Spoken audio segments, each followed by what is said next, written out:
सर्वांनी स्वागत करणार आहे.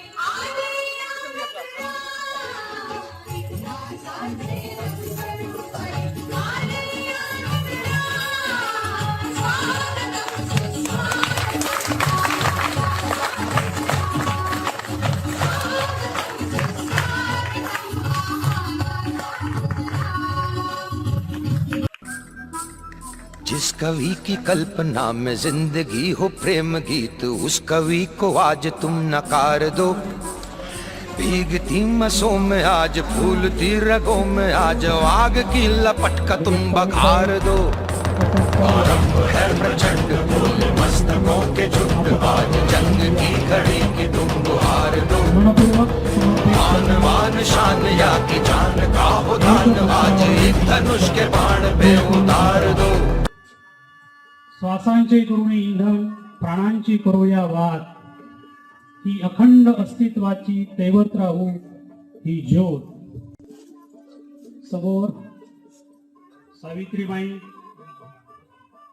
करुणी देशाचा विकास, सावित्री तू झालीस क्रांतीची ज्योती, तुझ्या चरणी लीन होऊनी करणाऱ्या तसेच अंगीभूत असणाऱ्या ज्ञानकुंभातील शिक्षण संस्कार व मूल्य शिक्षणाची विजय भावी पिढीतील कोवळ्या मनात पेरून सजग व सुसंस्कृत नागरिकांची पिढी घडवणाऱ्या उपस्थित सर्व सन्माननीय गुरुजनांची, आदरणीय जिल्हाधिकारी, सन्माननीय कर्तव्यदक्ष जिल्हाधिकारी, सर्वांचे प्रेरणास्थान आदरणीय दिलीपजी स्वामी साहेब, आजच्या आघूर केंद्रातील इतिहासामध्ये पहिल्यांदाच एका शिक्षण परिषदेसाठी इतके उच्च दर्जाचे अधिकारी या ठिकाणी उपस्थित होत आहे, हे आमच्या शाळेचं भाग्य आहे, हे आपल्या गावाचं भाग्य आहे। सर्वप्रथम जोरदार आपण त्यासाठी टाळ्या वाजवूया। मी सर्वांचं मनपूर्वक या ठिकाणी स्वागत करतो। कोणी किती ज्ञानी असलं तरी शिकणं कधी बंद होत नाही आणि जोवर आपण शिकतो तोवर शिक्षण कधी पूर्ण होत नाही। हाच विचार, हीच संकल्पना घेऊन आव्या पिढीला प्रगत करण्यासाठी प्रेरणी ही शिक्षण परिषदेचं आयोजन केलेलं आहे आणि ह्या शिक्षण परिषदेला आदरणीय माझा नमस्कार। आजच्या या केंद्रस्तरीय शिक्षण परिषदेसाठी आपल्याला लाभलेले माननीय श्री दिलीप स्वामी साहेब IAS यांची प्रमुख उपस्थिती आपल्याला लाभलेली आहे। तसेच त्यांच्या समवेत असलेले श्री कुमार साहेब आणि आमच्या तालुक्याचे गट शिक्षणाधिकारी हेमंत तोशी साहेब, तसेच शिक्षण विस्तार अधिकारी श्री पुदात साहेब आणि आमच्या केंद्राचे आदरणीय केंद्र प्रमुख श्री अशोकजी पगारे सर, तसेच मंचावर उपस्थित सर्व सन्माननीय सदस्य आणि आजच्या या शिक्षण परिषदेचे सगळे समन्वयक, तसेच पानव खंडाळा आणि इतर केंद्रातील सर्व शाळा आणि उपस्थित ग्रामस्थ यांचं सर्वांचं सहर्ष स्वागत।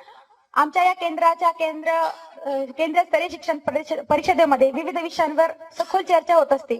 त्यातीलच एक उपक्रम म्हणजे दशसूत्री अंतर्गत राबविण्यात येणारे विविध उपक्रम आणि त्या उपक्रमांचा आमच्या शालेय विद्यार्थ्यांसाठी कसा फायदा झाला हे आमच्या या छोट्याशा या PPT प्रेझेंटेशन द्वारे आम्ही आपणास दाखवू इच्छितो। मी जयश्री दिगंबर गायकवाड, जिल्हा परिषद प्राथमिक शाळा पानव खुर्द येथे सहशिक्षक म्हणून कार्यरत आहे।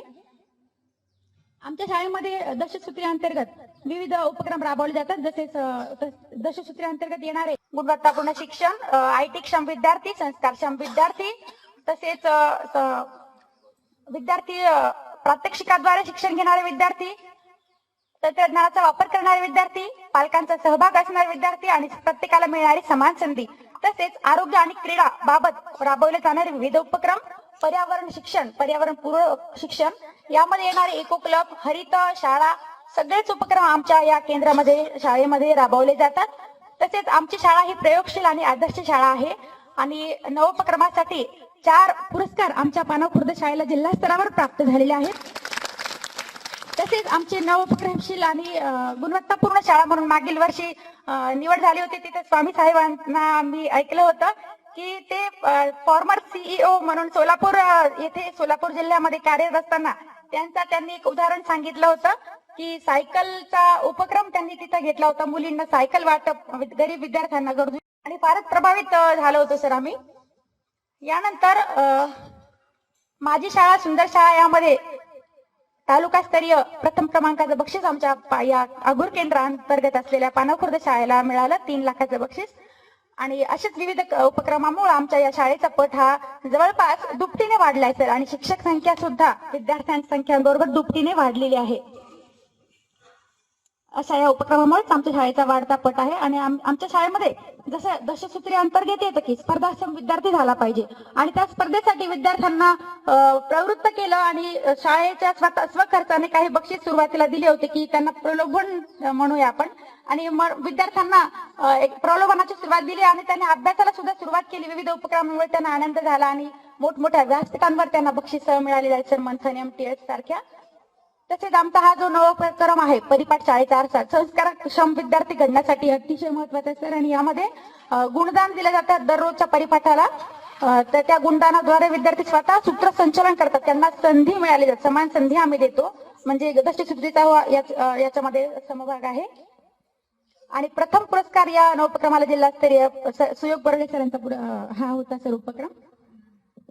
यानंतर अशी शिक्षणाची रांगोळी, शैक्षणिक रांगोळी म्हणूया आपण, दररोज असते सरी आमच्या प्रांगणामध्ये. जसे विद्यार्थी आतमध्ये येतात ज्याचा परिपाठ असतो ती रांगोळी काढतात आणि सगळ्या वर्गाच्या विद्यार्थ्यांना हे वेळापत्रकानुसार वाटप करून दिले आहे. विद्यार्थी स्वतःच या उपक्रमाचे सर्व आयोजक नियोजक आहेत. तसेच आमचे सीड बॉल आपण पर्यावरण पूरक उपक्रम म्हणूया. तर सीड बॉल तयार केले होते. सीड बॉल प्लांटेशन हा आमचा नवोपक्रम, याला सुद्धा बक्षीस मिळाला आहे जिल्हा स्तरावर. सुयोग बोराडे सर यांनी तो सादर केलेला होता. तसेच एक कुंडी पर्यावरणपूरक उपक्रम, एक कुंडी एक मूल एक झाड असे उपक्रम आम्ही सादर करतो. आणि मुलांनी आता स्वतःच्या कुंड्या, मी त्यांना सांगितलं की कोणाची कुंडी सुंदर प्रकारे आपण कलेशी एकत्रीकरण केले सर. आणि सुंदर अशा कुंड्या कलेच्या यामध्ये त्यांनी रंगकाम केलं आहे. आणि खरंच अशा प्रात्यक्षिकातून जर शिक्षक दशसूत्री खरंच खूपच महत्वाची आहे. आपल्याला वाटत असेल काय आहे नवीन उपक्रम, परंतु आपण जेव्हा ते प्रत्यक्षात राबवतो तेव्हा आपल्याला कळतं की आपल्या विद्यार्थ्यांना हे किती लाभदायक असतं. आमच्या शाळेमध्ये प्रवेशोत्सवाच्या वेळी माननीय श्री अरुण दराड साहेब सुद्धा आले होते. त्यांनी सुद्धा आमच्या या डिजिटल तंत्रज्ञानाचा वापर आपण म्हणतो तर ते सुद्धा उपक्रम चालू आहे. त्यांनी उद्घाटन केलं होतं आमचे. आणि बचत बँक विद्यार्थ्यांना स्वतः प्रत्यक्षिकातून शिकण्यासाठी फार महत्वाचं आहे. ते बँक स्वतः मुलं चालवतात. तसेच शाळेमध्ये रोबोटिक्स ऑन व्हील्स म्हणजे हे तंत्रज्ञान वापरतात विद्यार्थी. स्वतः विद्यार्थ्यांनी ड्रोन्स वगैरे आणि मोटार सेन्सर्स द्वारे तयार केलेले आहेत. आणि खूप असे प्रोजेक्ट आपल्याला शाळेत बघायला भेटतील सर. मुले स्वतः इतका आवडीने करतात की आम्हाला असं सांगायचे, एकदा शिकवलं की ते स्वतःच पुढचे मॉड्यूल्स बघून स्वतः ऑन करून व्हिडिओ ऑन करतात, इंटरॅक्टिव्ह पॅनलचा वापर करतात आणि स्वतः ते बनवतात. आणि या प्रकारे आपण बघू शकाल की ते त्यांनी प्रोजेक्ट बनवलेत. विद्यार्थी गटात अध्ययन करतात आणि स्वतः वापर करतात. इंग्रजीचा वाचन म्हणा, इंग्रजी बोलण्यासाठी सुद्धा आम्ही विविध उपक्रम घेतले आहेत. कॉम्प्युटर लॅब देखील आमच्या शाळेला मंजूर झालेली आहे, परंतु आम्ही सध्या लोकसहभागातून ती चालू ठेवलेली आहे शाळेमध्ये. आणि शिकवताना सुद्धा आम्ही इंटरॅक्टिव्ह पॅनलचा वापर करतो. विद्यार्थी आनंददायी शिक्षण आमच्या शाळेत घेतात. Tab, TV, interactive board, Bluetooth speaker असे विविध साधनं विद्यार्थी लिलया हाताळतात. सगळे आमचे पासवर्ड वगैरे सगळे त्यांच्या पाठ आहेत. वायफायचा वापर ते करतात. शाळेमध्ये वायफाय सुद्धा बसवलेला आहे. कधी कधी स्वखर्चाने आम्ही ते रिचार्ज सुद्धा करतो. शाळेचे उत्तम अशी परसबाग आहे सर. विद्यार्थी त्याचं नियोजन करतात, बघतात, देखभाल करतात. आणि कृषीचा घटक हा खरंच खूप महत्वाचा आहे आणि तो सुद्धा आपण आता अभ्यासक्रमात घेणारच आहोत. म्हणजे शासनाकडून तसे निर्देश येतील तर विद्यार्थ्यांची सुरुवात त्याप्रमाणे झाली आहे. आणि स्वतः मेहनत करणं, फक्त विद्यार्थ्यांनी शिक्षणच घेणं महत्वाचं नाही तर त्याच्या अंगी सगळे गुण रुजले गेले पाहिजेत. म्हणून आमच्या शाळेमध्ये विविध असे उपक्रम साजरे केले जातात. पालक सभा सुद्धा घेतली जाते. पालक रात्री सुद्धा आम्ही जर बोलवलं की ते त्यांना दिवसा व्यस्त असतात, ते रात्री बोलवलं तर सगळे गाव आमच्या सभेला उपस्थित राहतात आणि चर्चा, शाळेच्या विकासाची चर्चा यातून होत असते सर. आणि सगळे पालक सहभागातून जवळपास शाळेचे भरपूर कामं झाले आहेत. गांडूळ खत निर्मिती असेल, परसबाग निर्मिती असेल, रेन वॉटर हार्वेस्टिंग असेल, शाळेला काही गोष्टींची मदत लागत असेल. तसेच आमच्या शाळेमध्ये अंगणवाडी सुद्धा चांगल्या पद्धतीने कार्य करतो. बचत बँकेचे आमचे आधी शिक्षण विस्तार अधिकारी श्री मनीष दिवेकर साहेब यांनी वेळोवेळी विविध अधिकारी येत असतात, शाळेला भेट देत असतात आणि विद्यार्थ्यांचं कौतुक करतात. कारण हे सगळे फॉर्म्स इंग्लिश मधून आहेत. विद्यार्थी स्वतः भरतात, लेजर मेंटेन करतात आणि स्वतःच हिशेब ठेवतात देखील.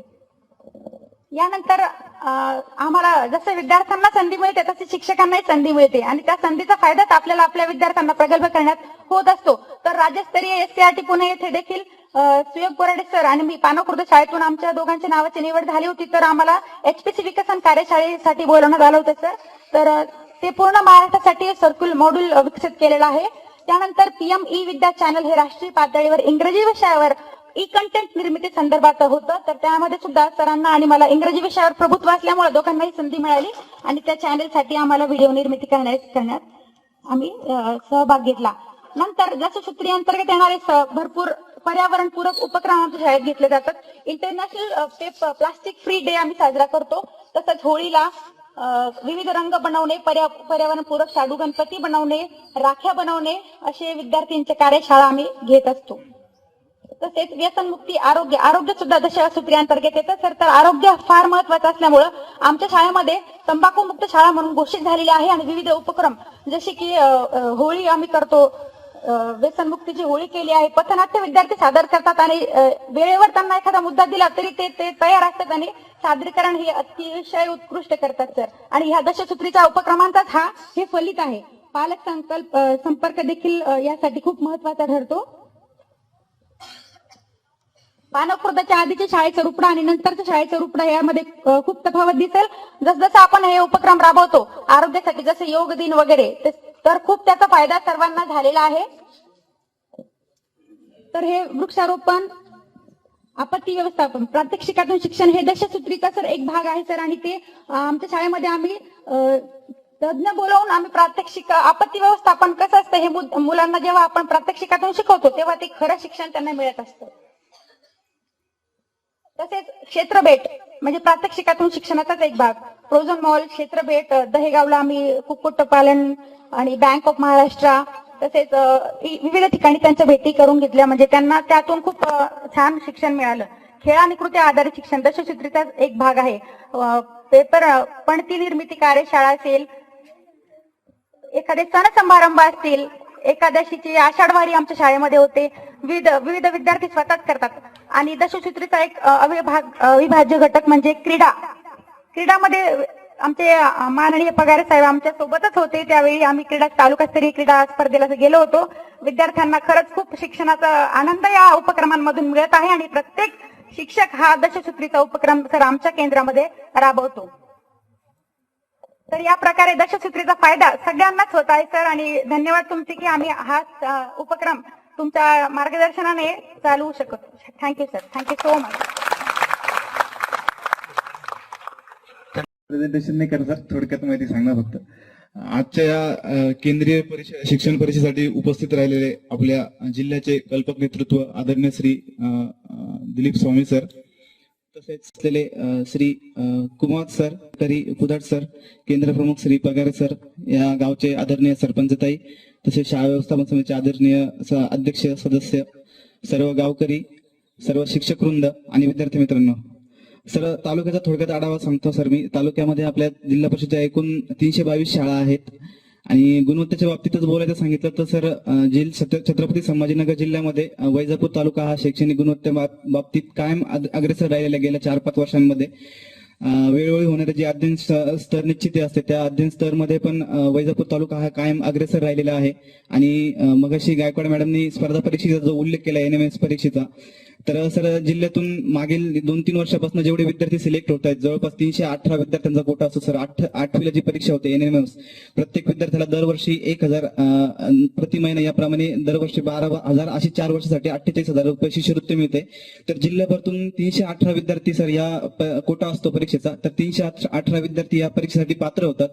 तर वैजापूर तालुक्यातून एकट्या जवळपास 154 विद्यार्थी 318 पैकी फक्त वैजापूर तालुक्यातून सिलेक्ट झाले. जे 54% विद्यार्थी जे आहेत ते फक्त वैजापूर तालुक्यातून सिलेक्ट होतात आणि दरवर्षी हे सर प्रमाण वाढत चाललेलं आहे. वेळोवेळी ज्या नवोदय परीक्षा होतात, शिष्यवृत्तीच्या परीक्षा होतात, त्यामध्ये पण वैजापूर तालुक्याचं आपलं अमृत वाणीतून मार्गदर्शन करावं. जोरदार टाळ्यांच्या गजरामध्ये आपण साहेबांचं मनोगत या ठिकाणी ऐकूया. उपस्थित सर्वांना नमस्कार. आज आपण या ठिकाणी शिक्षण परिषदेच्या माध्यमातून शिक्षण क्षेत्रामध्ये आमूलाग्र बदल करण्याचा एक प्रामाणिक प्रयत्न करत आहोत.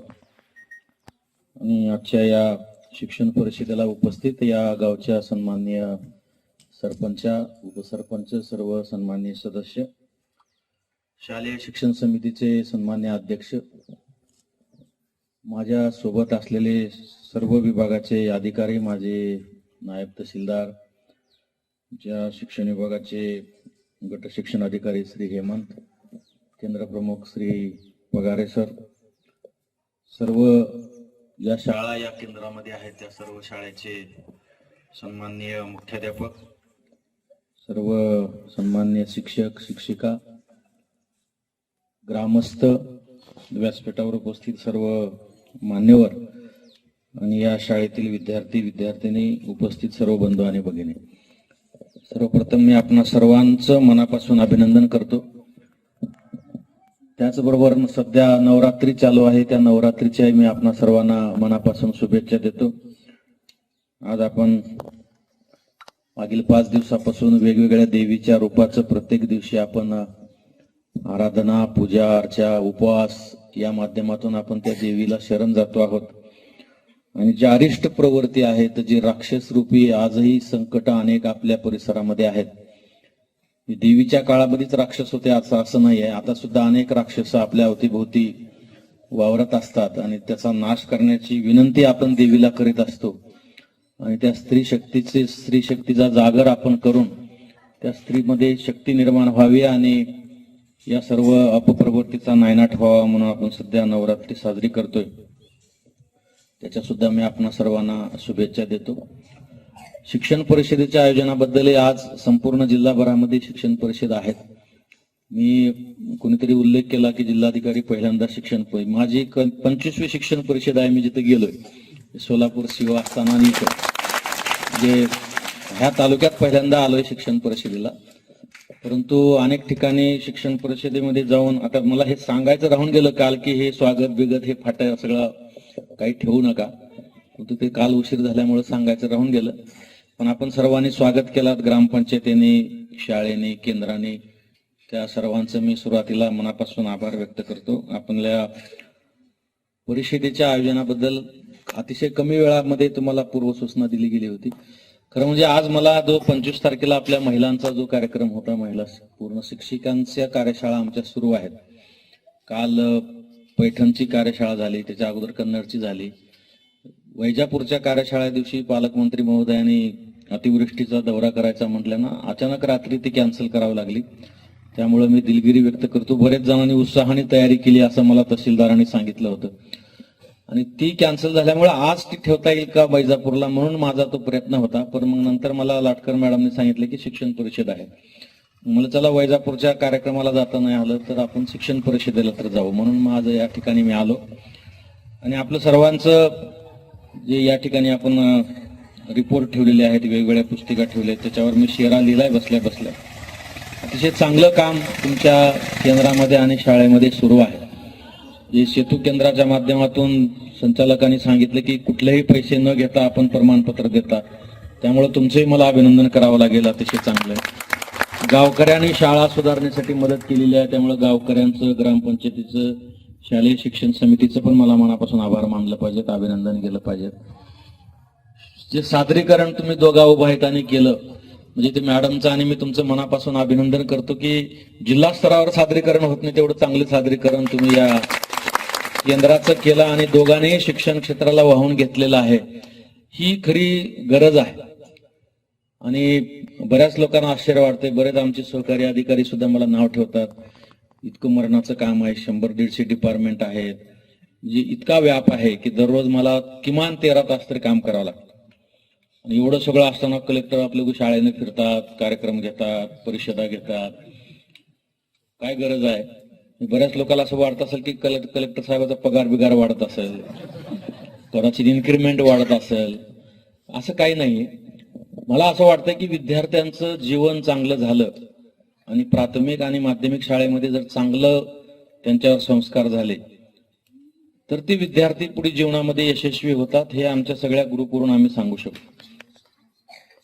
आणि म्हणून कालात बरोबर आता काही जणांनी शंका जशा व्यक्त केल्या की आता जिल्हा परिषद शाळा तशा राहिल्या नाहीत किंवा विद्यार्थी संख्या कमी झाली, कॉन्व्हेंटमध्ये चालले, हे मध्यंतरीच्या काळी झालं होतं. परंतु मला तुम्हाला सांगितलं पाहिजे की आता प्रवाह बदलत चाललेला आहे. आणि जिल्हा परिषदच्या शाळेमध्ये जेवढं गुणवत्तापूर्ण शिक्षण दिलं जातं तेवढं इतर कुठल्याच शाळेमध्ये दिलं जातं. परंतु आपल्याला कसं झगमगाट बघायची सवय राहिलेली आहे. चांगले बिल्डिंग, चांगले शाळा, चांगले ड्रेस, झगबग केलेले शिक्षक शिक्षिका मग इथं आपलं घातलं. आणि बऱ्याच लोकांनी शेत विकू विकू मुलांना कॉन्व्हेंटमध्ये टाकलं. परंतु आता जिल्हा परिषदेमध्ये सर्व गोरगरीब घराण्यातले मुलं राहतात, शेतकरी शेतमजुरांची मुलं राहतात, कामगारांची मुलं राहतात. म्हणून आमचा भर आहे की जिल्हा परिषद शाळा ही सर्व गुणांनी गुणवत्तापूर्ण झाली पाहिजेत. आणि म्हणून आता इथं जिल्हाधिकारी असला, मला सगळ्या डिपार्टमेंटचं जरी काम असलं तरी मी सोलापूरला मुख्य कार्यकारी अधिकारी म्हणून जिल्हा परिषदचं काम करताना शिक्षण विभागामध्ये आता कोणतरी सांगितलं, तुम्ही सरांनी सांगितलं 51 अभियान राबवले. मी तिथं जिल्हा परिषदला 55 अभियान राबवलेले होते. त्याच्यातले 5 शासनाने घेतले. तुम्हाला कदाचित माहित आहे की नाही माहित नाही. स्वच्छ शाळा सुंदर शाळा, आता तुम्हाला जे लाखो रुपयाचं बक्षीस मिळते त्याची सुरुवात मी तिथे केली होती. आणि कोरोनाच्या नंतर शाळेमध्ये फार गवत वाढलं होतं, इचू किडे सगळे फिरत होते, गाई बकरी शाळेमध्ये चरत होते. मुलं कसे शिकतील. आम्ही शिक्षणाधिकारी यंदा घेऊन बसलो, मला साहेब प्रस्ताव करा, जिल्हा परिषदमध्ये पैसा नाही, गव्हर्नमेंटला प्रस्ताव दिला तर कधी मंजूर होईल. मग आम्ही असंच विचार केला, काय शिक्षक शिक्षिकांना सोबत घेतलं, चर्चा केली आणि मग सुरुवात 25,000चा चेक मी दिला. आणि आम्ही असं ठरवलं की लोकवर्गणीतून शाळा आपण स्वच्छ सुंदर करू. आणि तुम्हाला सांगतो 1.5 महिन्यामध्ये आम्ही 17 कोटी रुपये जमा केले होते. म्हणजे 17 कोटी सांगितल्यावर काय फार कमी वाटतंय, त्याच्यावर 0 लिहून बघा 17वर, म्हणजे लक्षात येते की 17 कोटी किती मोठी रक्कम आहे. आणि एकाही रुपयाला हात न लावता, कारण पैसे जमा करायला लागले की मग आरोप होतात, शंका घेतली जाते. म्हणून सगळी शिक्षक यंत्रणा, सगळ्या संघटनेच्या बैठका, मला आठवते मी लिहून ठेवलेल्या माझ्या टूर डायरीमध्ये 170 गावामध्ये मी स्वतः जाऊन मिटिंग घेतल्या होत्या. लोकांना आवाहन केलं, गावकऱ्यांना आवाहन केलं, शिक्षण समितीला आवाहन केलं. आणि रात्रंदिवस लोकांनी इतकं सहकार्य केलं. आणि 2600 शाळा इतक्या स्वच्छ सुंदर झाल्या की आज मी 2 वर्ष झालं सोलापूर सोडून, आजही कर्नाटक आणि आंध्रातले लोक शाळा बघायला येतात, इतक्या स्वच्छ सुंदर झाल्या. त्याचं सादरीकरण केशरकर साहेब शिक्षण मंत्री होते त्यांच्या समोर झालं. नंतर मी ज्या मुख्याध्यापकांनी खूप चांगलं काम केलंय त्यांचा सत्कार मी तत्कालीन उपमुख्यमंत्री अजितदादाच्या हस्ते ठेवलं होतं. आणि तेव्हा सगळं सादरीकरण बघितल्यावर अजितदादांनी मला शब्द दिला होता की मी हे राज्यात लागू करतो. आणि मग ती मुख्यमंत्री स्वच्छ शाळा अभियान म्हणून लागू झालं. तुम्हाला आता पैसे मिळतात, बक्षीस मिळते, तेव्हा आम्हाला आमच्या खिशातले पैसे खर्च करावे लागले. वाचाल तर वाचाल नावाचं मी अभियान सुरू केलं.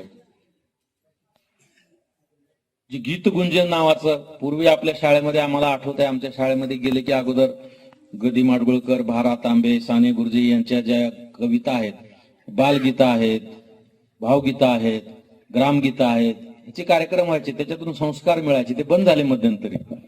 आणि शाळेतले हे चांगले भावगीतं, बालगीतं हे सगळे बंद झाल्यामुळं मग पोरांच्या तोंडावर अचानकच गाणे सुरू झाले. मग चोली की पीछे क्या है, पाणी पाणी पाणी, चलती क्या खंडाळा.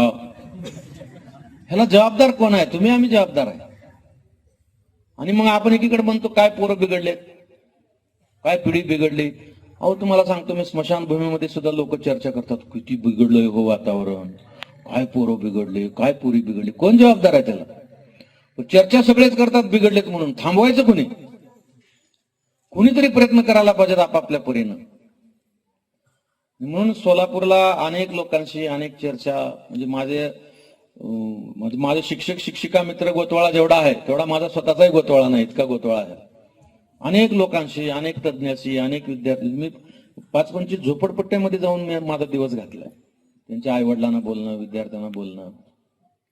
कोरोनाच्या काळामध्ये आपण सगळ्यांनी ऑनलाईन शिक्षण झालंय, ऑनलाईन शिक्षण चालू आहे म्हणून फार प्रेझेंटेशन वगैरे करायचो आम्ही. जेव्हा गावात जायचं, झोपडपट्टीत जायचं, तेव्हा ते काम करणारे लोक सांगायचे, साहेब कसलं ऑनलाईन शिक्षण आहे, माझ्याकडे 1 मोबाईल आहे, 3 पोरं आहेत, कोण बघणार आहे मोबाईलवर, कोण शिकणार आहे. भाजीपाला हे ते विकणारे, गौंडी बिवंडी ह्या संबंधी लोक म्हणजे, साहेब आम्हाला रिचार्ज करायला पैसे नाही, दिवस दिवस कसा आम्ही मोबाईल चालू ठेवणार. मग या सगळ्या पार्श्वभूमीवर आता मी आमच्या कार्यशाळेमध्ये, आपल्या आता बरेच जण मुख्याध्यापक इथं आहेत, मुख्याध्यापकाच्या कार्यशाळेमध्ये मी 2.5-3 तास बोलतो. शिक्षकांची जी स्त्री शक्तीचा जागर म्हणून सुरू आहे, आम्ही शिक्षकांची कार्यशाळा ह्याच्यासाठी घेतोय की जिच्या हाती पाळण्याची दोरी ती जगाची उद्धारी म्हणतात. मग मी त्याला म्हणलं की जिच्या हाती शाळेची दोरी ती जगाची उद्धारी म्हणूया आपण. आणि शाळेत शिक्षकासोबत शिक्षिकेने ताकदीनं काम केलं आणि शिक्षकांच्या ज्या काही अडचणी आहेत, ज्या काही त्यांना न्यूगंड निर्माण झालाय, जी काही त्यांची भीती निर्माण झाली, ती जर आपण दूर केली तर आणखी चांगल्या पद्धतीने जिल्ह्यात शिक्षण होऊ शकतं. आणि त्याच्यामुळे आम्ही शिक्षकांच्या कार्यशाळेमध्ये अनेक ह्या 10 मुद्द्यावर तर सांगतोच. हे 10 मुद्दे सुद्धा काही मला स्वप्न पडलेलं नाही किंवा मी सीओ होतो किंवा मी कलेक्टर आहे म्हणून मला सुचलं करा रे हे सगळं, असं नाही. ज्या गोष्टीची सध्या गरज आहे आणि भविष्यासाठी हे जे चिमुकले उद्या देशाचे नागरिक होणार आहेत, यांना फक्त 100% मार्क पडून हे यशस्वी होणार नाही. म्हणून मी मागच्या 6 वर्षापासून शिक्षण क्षेत्रामध्ये अहोरात्र काम याच्यासाठी करतोय की या तुमच्या आमच्या घरी सुद्धा आपण आग्रह करतोय 100% मार्क मिळाले पाहिजेत. पण 100% मार्क मिळालेले मुलं बेकार बाहेर फिरतात, मी तुम्हाला नावासहित सांगू शकतो. काय कामाचे 100% मार्क पडले पण त्याला 2 गोष्टी बोलता येत नाहीत, त्याला संस्कार माहित नाही, संस्कृती माहित नाही, देशभक्ती माहित नाही, मातृपितृ गुरुभक्ती माहित नाही, साध्या साध्या संकटावर मात करायची इच्छाशक्ती नाही. मला या जिल्ह्यात येऊन 1.5 वर्ष झालाय. या 1.5 वर्षामध्ये आपल्या जिल्ह्यामध्ये जवळजवळ 25 मुला मुलीने आत्महत्या केल्या. 22 मुलं तुमची ते डीपी काढायचं म्हणून, काय स्टेटसला रील ठेवायचं म्हणून नको तिथं जाऊन थांबले. काय मोबाईलवर फोटो ठेवून काय फरक पडतो माहित नाही, पण हातातोंडाला आलेले, वयाला आलेले मुलं मुली किती ऍक्सिडेंट मध्ये गेले आपल्या जिल्ह्यात. आणि परीक्षेचा निकाल लागला की मागचे तुमच्याकडे कोणाकडे पेपर असतील तर काढा 2-3 वर्षाचे. रिझल्ट 10वी 12वीचा लागला की 10-15 मुलांची आत्महत्या आपल्या जिल्ह्यामध्ये होती. का तर मार्क कमी पडले. त्याच्यानंतर आई वडील गुरुजींचं सध्या काय झालेलं आहे.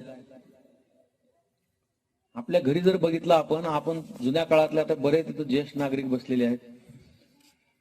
पूर्वी घरात जेवायला मिळायचं नाही आमच्या, पण कुणी पाहुणा रावळा आला की आल्याबरोबर हातपाय धुवायला पाणी द्यायचो, गुळ साखर द्यायचो, फाटकी चादर, फाटकी सतरंजी, फाटकी वाकळ माहित आहे का नाही माहित नाही, इकडे आमच्याकडे गोधडी ते द्यायचो. अहो त्याच्यात किती प्रेम होतं, किती आपुलकी होती. त्या गोधडीवर त्या फाटक्याचे तुमचे गोधडी राहायची, त्याच्यावर बसून गुळ साखर दिला जायचा, चहा दिला जायचा, सुखदुःखाच्या गोष्टी विचारल्या जायच्या. आता तुम्ही कोणाच्या घरी जा, सगळे मोबाईल मध्ये बसलेले दिसतील किंवा टीव्ही समोर बसलेले दिसतील. कुठे गेले आपले संस्कार. आपल्याकडे पूर्वी रात्री बेरात्री जरी 10-15 पाहुणे आले अचानक, तर आपली माऊली दणादण भाकरी बेसन ठेचा करून आनंदानं सगळ्याला जीव घालायची. 2 पाहुणे आले तरी घरात चर्चा होती कुठल्या हॉटेलमध्ये जायचं आज.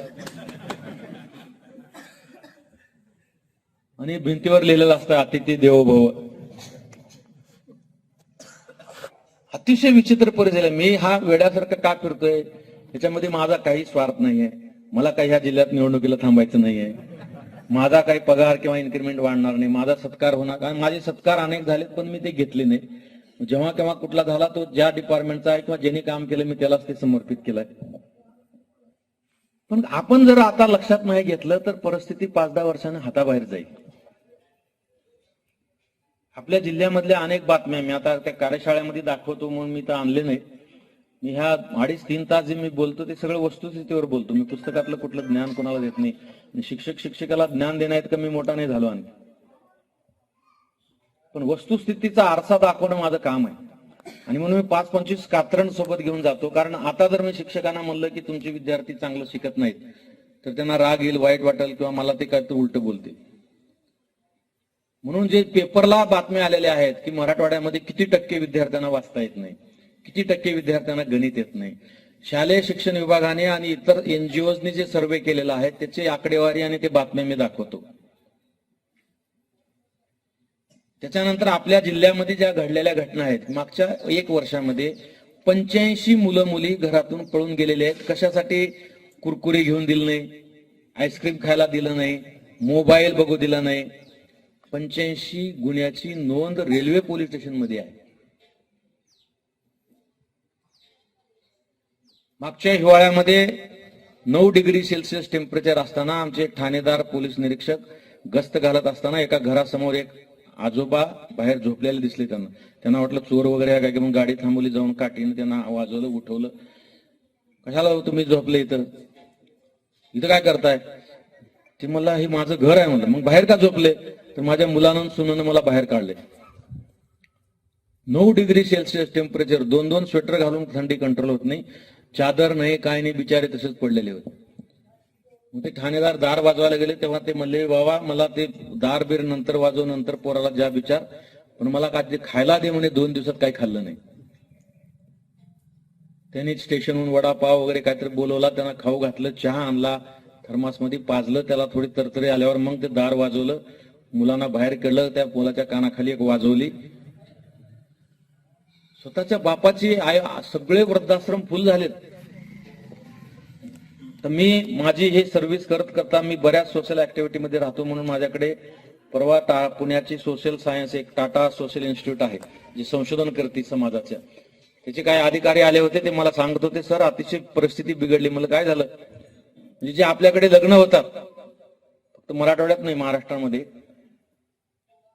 जे लग्न होतात, त्या लग्न झालेल्या 40% पेक्षा जास्त जोडप्याचा डिवोर्स 6 महिन्याच्या आत व्हायला लागला. काय वाटत असेल त्या मुला मुलीच्या आई वडिलांना? 6 महिन्यामध्ये संसार कोलॅप्स होऊन जातो. ह्याचं सगळं मूळ जे आहे या सगळ्या गोष्टीचं, ते आपल्या शाळा आणि घरीवर. फक्त शाळेमध्ये सुधारणा होणार नाही. म्हणून मी मागच्या आठवड्यामध्ये सगळ्या शाळेमध्ये पालक सभा घ्यायला सांगितली होती, परंतु दुर्दैवानं त्या यशस्वी झाल्या नाही. कुठे 4 लोक आले, कुठे 10 लोक आले, कुठे भरपूर लोक आले होते, पण तिथं जे मला सांगायचं होतं पालकांना ते गेलं नाही. जिथं मी गेलो, जिथं काही अधिकारी गेले, तिथं ते प्रभावीपणे झालं. काही मुख्याध्यापकांनी चांगल्या पद्धतीने सांगितलं, काही शिक्षकांनी चांगल्या पद्धतीने सांगितलं, पण सगळ्या ठिकाणी ते झालं नाही. म्हणून आपण हे दशसूत्री जे तयार केलेले आहे, दशसूत्रीचे त्या बाबतीत माझ्या नावाचा खूप गवगवा होता, पण दशसूत्री सगळे ह्या लोकांनीच राबवलेले आहे चांगल्या पद्धतीने. आणि मी फक्त त्यांना सांगतो की मेहनत केली पाहिजे. प्रत्येक विद्यार्थ्याच्या आई वडिलांनी अतिशय विश्वासानं मुलं आपल्या ताब्यात दिलेले आहेत की माझ्या मुलाचं काहीतरी कल्याण होईल.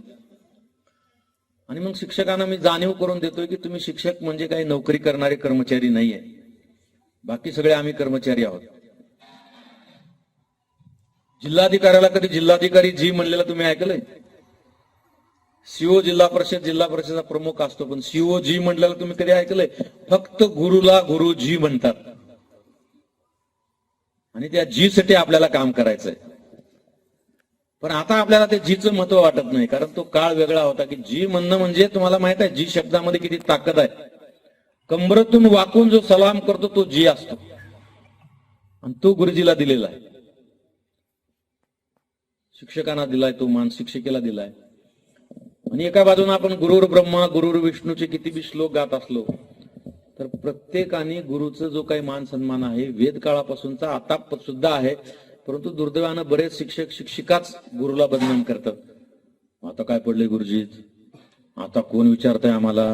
मरणाचे काम लावले कलेक्टरनी, शिक्षण अधिकाऱ्यांनी मरणाचे काम लावलेत, भरपूर ऍप आलेत, आता कसला गुरुजी कसलं काय. निगेटिव्ह बोलणारे 70% गुरुजीशी माझं वाद झालेला आहे. वाद झालाय म्हणजे त्यांच्या डोक्यातलं मी काढले. तुम्ही जर तुमच्या प्रोफेशन बद्दल, कारण जगातल्या सगळ्या पवित्र क्षेत्रामध्ये जर कुठला असेल तर शिक्षण क्षेत्र आहे. आणि ठीक आहे, आपल्याला उदरनिर्वाहाचं साधन पाहिजे होते, पगार पाहिजे होता, म्हणून जरी आपण शिक्षण, कुणाच्याही घरी जिल्हा परिषद गेली नव्हती, कुणाच्याही घरी शासन गेलं नव्हतं की तुम्हाला नोकरी देतो चला म्हणून. असं कोणी आहे का नशिबवान इथं? आपण गेलो होतो, आपण अर्ज भरला, आपल्याला नोकरी लागली. जिल्ह्याच्या बाहेर लागली होती, मग लाख प्रयत्न करून जिल्ह्यात आलो. जिल्ह्यात आल्यावर मग तालुक्यात यासाठी प्रयत्न केला, मग तालुक्यात आलो, मग तालुक्यात आल्यावर गावाजवळ यायचा प्रयत्न केला, गावाजवळ आलो. आता तरी शिकवा. आजही अनेक शाळेमध्ये जिथं 2 शिक्षकी शाळा आहेत तिथे एक शिक्षक कायम गायब असतो सर. रजेचा अर्ध बिना तारखेचा लिहून ठेवलेला असतो. तपासाला दूर माणूस दिसला की तारीख टाकली जाते, आत्ताच गेला साहेब, त्याला संडास लागली होती.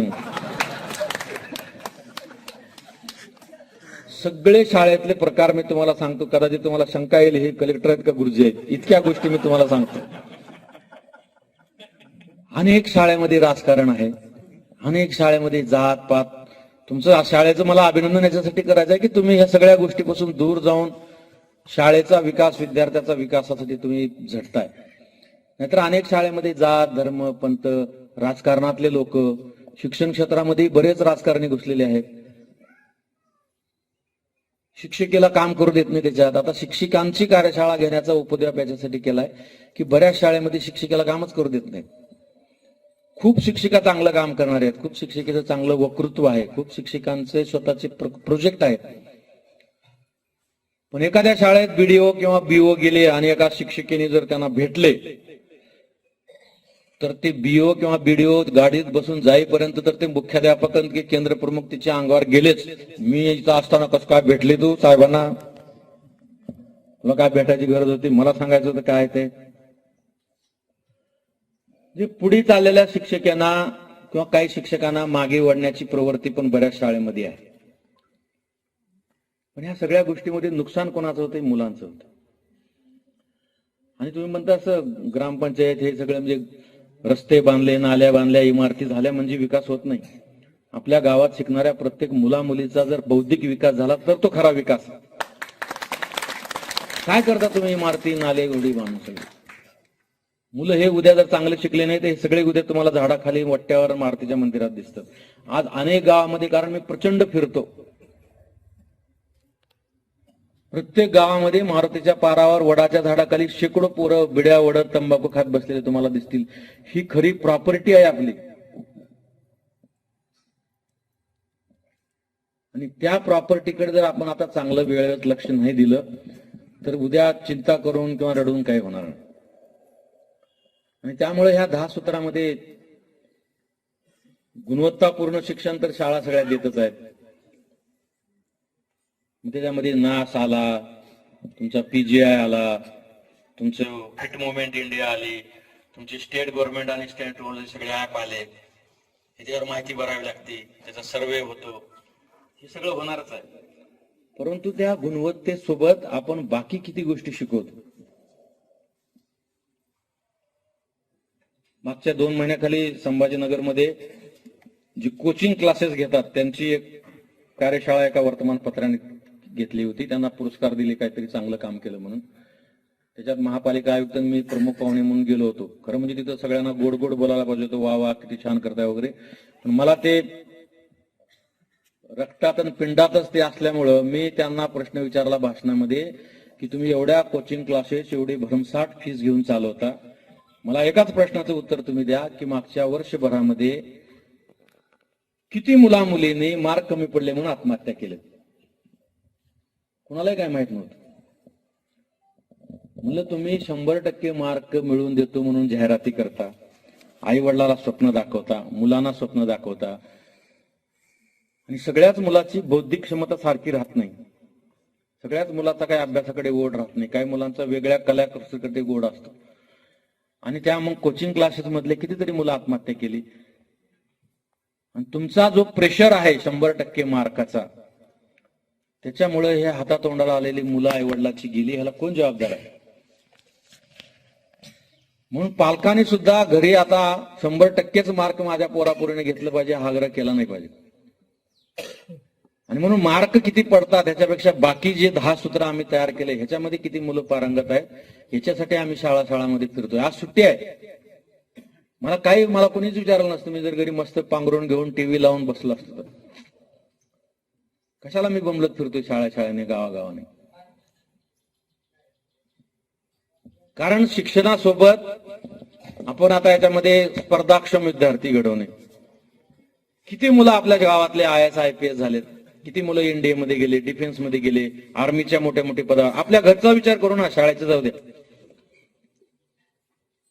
आपली मुलं ग्रॅज्युएट झाल्यावर काही नोकरी लागत नाही तर मग करा MPSC UPSC.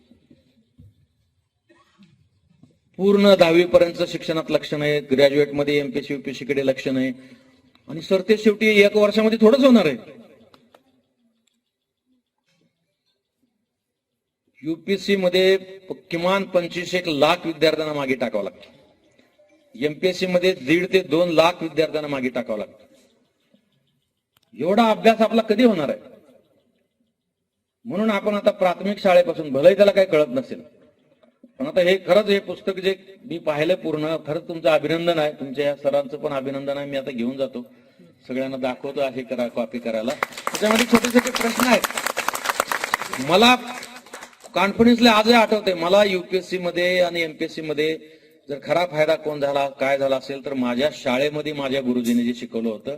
आणि घरी माझे मामा शिक्षक होते, आठवड्यातून एकदा यायचे बहिणीला भेटायला आईला भेटायला म्हणून, आणि त्यांनी जे शिकवलं त्यांच्या जोरावर मी आज तुमच्या समोर जिल्हाधिकारी म्हणून उभा आहे.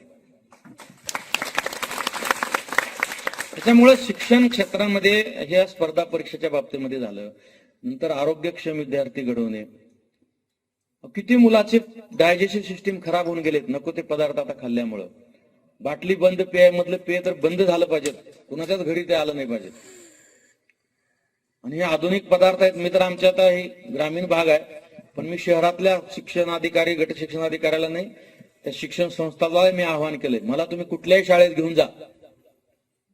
इंटरव्हल झाला तेव्हा मी तुमच्या शाळेच्या गेटवर उभं राहून सांगतो कोणाच्या डब्यात काय आहेत.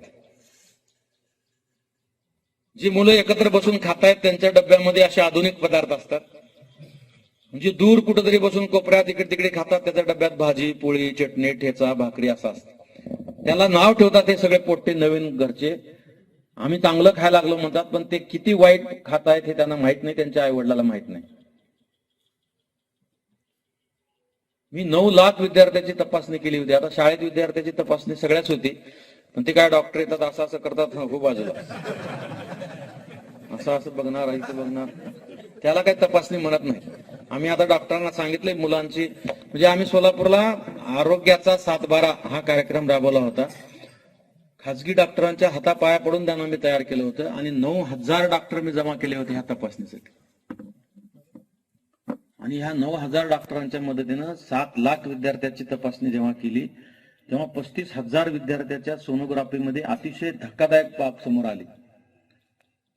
विशेषतः शहर आणि शहर परिसरात राहणारे हे जे आधुनिक पदार्थ खाणाऱ्या मुलाचं, कारण ज्याच्यासाठी आपलं पोट तयारच नाहीये, निसर्गाने ईश्वराने नियतीने ते तयार केलंय आपलं शरीर, ते काही विशिष्ट बाबीसाठी केलंय. त्याच्यामध्ये तुम्ही काही घालत असाल तर ते किती दिवस टिकणार आहे. आपलं सुद्धा घरामध्ये आपल्याला काय मागितले लेकर बाळ की आपण खाऊ द्या बिचाऱ्याला, माझ्या काळात मिळत नव्हतं ह्याच्या नशिबानं मिळते तर द्या खायला.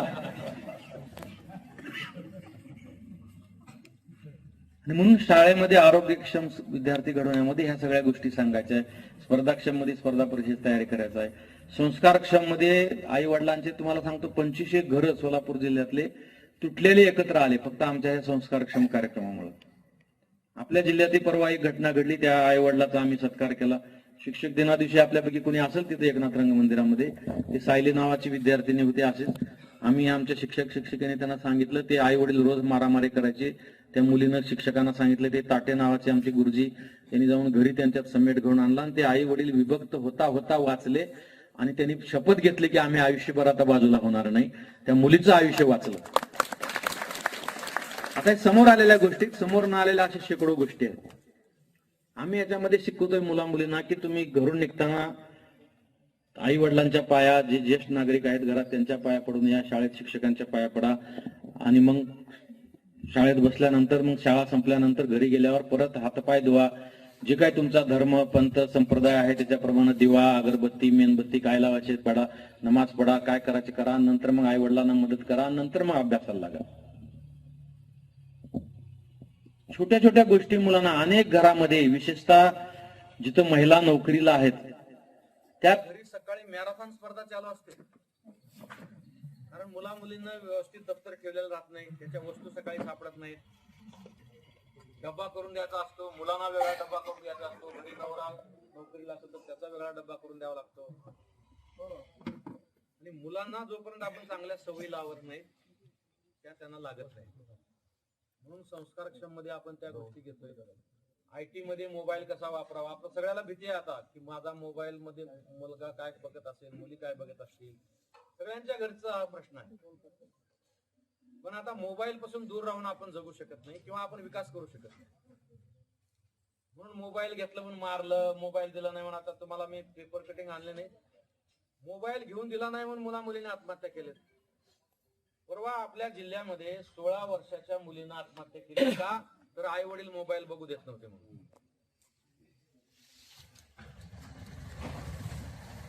15 दिवसापूर्वीची पेपरची बातमी आहे.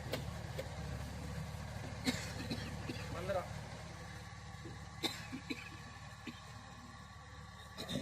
म्हणजे आपल्या जिल्ह्यामधली एक बातमी आहे. मोबाईल म्हणजे वायफाय आईनं बंद केला म्हणून आईचं डोकं भिंतीवर आपटून खून केला पोराने. सगळ्या बातम्या आहेत, म्हणजे काही सांगत नाही. आज त्या आणल्या नाहीत, मी तुम्हाला दाखवल्या. ह्या गोष्टी आपल्याला आता शाळेमध्ये आपण कौशल्यपूर्ण शिकवणे, त्यांना काहीतरी उद्या उदरनिर्वाह, सगळेच काही इंजिनियर, डॉक्टर, कलेक्टर, एसपी होणार नाहीत. उद्या बाहेर पडल्यानंतर त्यांना शेतकरी होऊ द्या, उत्तम शिक्षक होऊ द्या. शिक्षकासारखा तर पेशा नाही, परंतु दुर्दैवानं आपल्याकडे काय करतात, काहीच नाही झालं तर मग शिक्षक हो.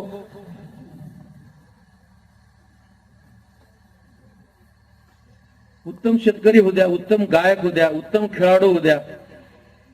त्याला प्रेरणा देण्यासाठी आम्ही या दशसूत्रीमध्ये एक मुद्दा घेतलेला आहे.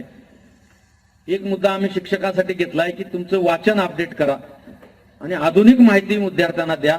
आपण काय करतोय आमच्या शाळेमध्ये, जे 10 वर्षापूर्वी 15 वर्षापूर्वी पुस्तक तयार झालेत, बालभारतीने किंवा शिक्षण विभागाने जे तयार केलेत तेच आपण शिकवतोय. ते शिकवणं आवश्यक पण आहे, ते नियम पण आहे. पण त्याला पूरक जे आहे, आता नागरिक शास्त्र आपण शिकवतोय. नागरिक शास्त्राचं पुस्तक छापल्यापासून कितीतरी घटनेमध्ये दुरुस्त्या झाल्या, ती विद्यार्थ्यांना कोण सांगणार आहे? विज्ञानाच्या पुस्तकामध्ये 25 वर्षापूर्वी जे विज्ञान होतं ते पुस्तकामध्ये लिहिलेलं आहे. ह्या 25 वर्षामध्ये विज्ञानाने शेकडो प्रगती केलेली आहे, ते कोण विद्यार्थ्यांना शिकवणार? याच्यासाठी शिक्षकाने, मुख्याध्यापकाने, शिक्षण क्षेत्रातल्या अधिकाऱ्याने वाचन केलं पाहिजे. म्हणून वाचन क्षमता वाढली पाहिजे, कारण वाचनात बिलकुल नाही. मी मुख्याध्यापकाच्या कार्यशाळेमध्ये प्रश्न विचारलं. आता शिक्षकांच्या कार्यशाळा ज्या चालू आहे त्या शिक्षकांना मी विचारतो, किती जण दररोज वाचताय? तुम्हाला सांगतो 700-800 शिक्षकामध्ये किंवा 700-800 मुख्याध्यापकामध्ये 8 ते 10 हात वर येतात की आम्ही आज वाचतो. इतकं मोठं प्रगल्भ ज्ञान आपल्याकडे आहे, आध्यात्मिक ग्रंथ आपल्याकडे आहेत. अनेक लोकांना मी विचारतो, बाहेर गेल्यावर आपण सांगतो कुठल्या जिल्ह्यातले आहेत, आपण छाती ठोकपणे सांगतो संभाजीनगर मधून आहेत, आमच्याकडे कृष्णेश्वर आहे, नाथाचं पैठण आमच्याकडे आहे. मला त्या नाथाच्या 4 ओवी सांगा म्हणलं की फुस.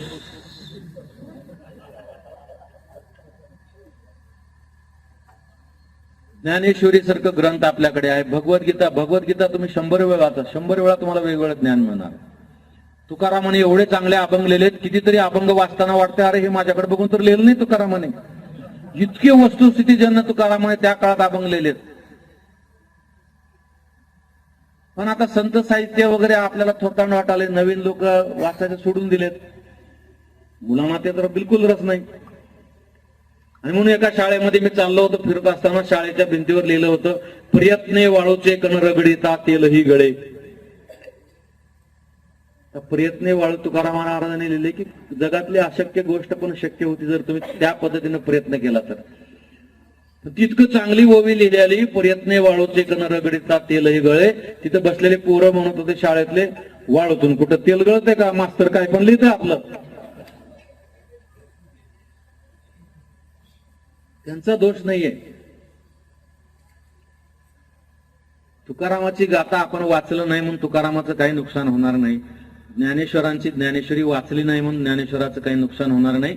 नुकसान आपलं होणार आहे, आपल्या पिढीचं होणार आहे, आपल्या समाजाचं होणार आहे, आपल्या देशाचं होणार आहे. त्याच्यामुळे आम्ही आग्रह करतो की घरच्या टीव्ही बंद करा. टीव्हीवर नसले तसले सिरियल चालू आहेत, व्यसनाचे, मारामाऱ्याचे, घर सोडून पळून गेलेले, लुटलेले, लुटमार केलेले, फसवणूक केलेले, असले सगळे सिरियल आणि सगळे आई वडील मुला मुली सहित बघत बसतात. 50% प्रॉब्लेम सॉल्व्ह होतील जर टीव्ही बंद केला तर घरचे. आणि घरच्या आई वडिलांनी जर पुस्तक वाचत बसलं तर कुठल्याच पोरांना सांगावं लागत नाही की तुम्ही आता वाचत बसा. आपण मोठा आवाज करून टीव्ही बघत बसणार आणि पोराने अभ्यास करावा असं आपल्याला अपेक्षित वाटणार. आणि म्हणून वाचन क्षमता सुद्धा, वाचन संस्कृती कशी वाढायला लागेल, ह्या सगळ्या 8-10 मुद्द्यावर आपण काम करतोय. आणि मला माझ्या सर्व शिक्षक शिक्षिकेचा अभिमान आहे की त्यांनी माझ्या या उपक्रमाला भरभरून साथ देत आहेत. मन लावून का काही अपवाद प्रत्येक ठिकाणी असतात, कामचोर लोक प्रत्येक ठिकाणी असतात, काही अंग काढणारे असतात, काही नाव ठेवणारे असतात, काही मला सुद्धा वेड्यात काढणारे लोक असतात. ही काय आजचे नाही, फार पुरातन काळापासूनच आहेत. करणाऱ्याला करू देत नाही. तुला काय आता राष्ट्रपती पुरस्कार मिळणार आहे का? एका शाळेत एक दोन चांगले काम करणारे लोक शिक्षकांना दुसरे पाय वळणारे आहेत, शिक्षिकेना काम करणारे तिकडे नाव ठेवणारे आहेत.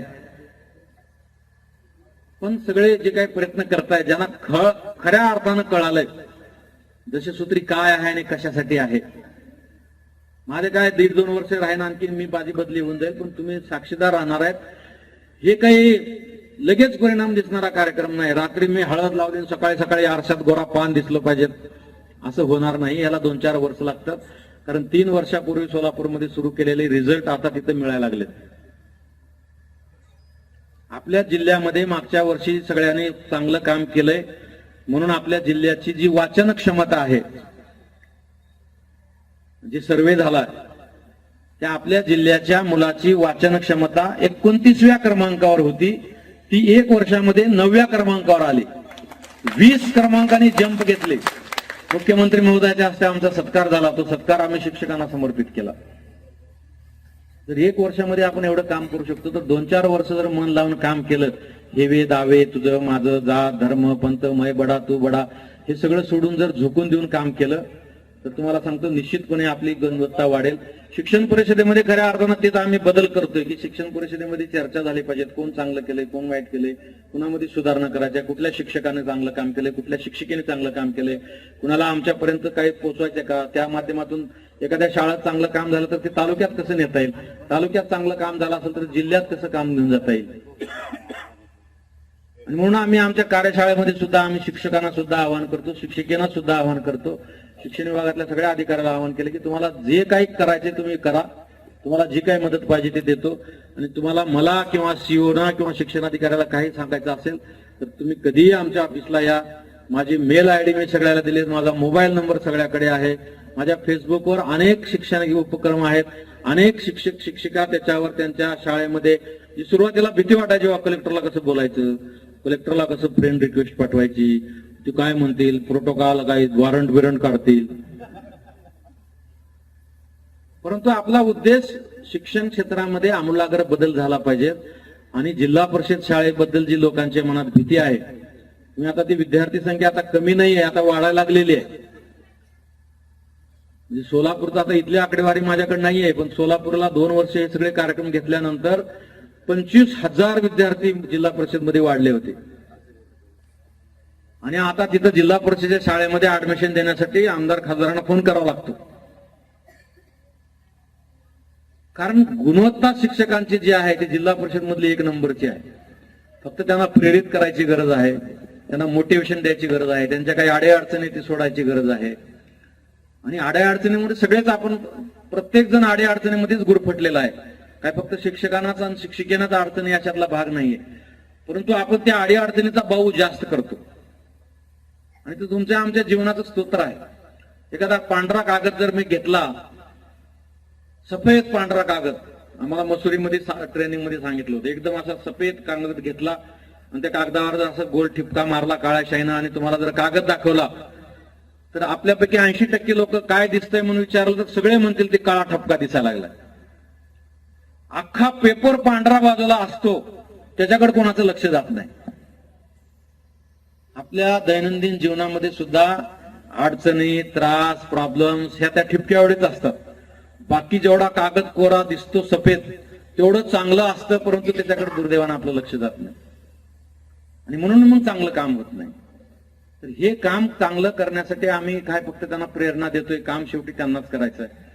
आणि ते चांगलं काम करतायत, त्यांचं मी अभिनंदन करतो.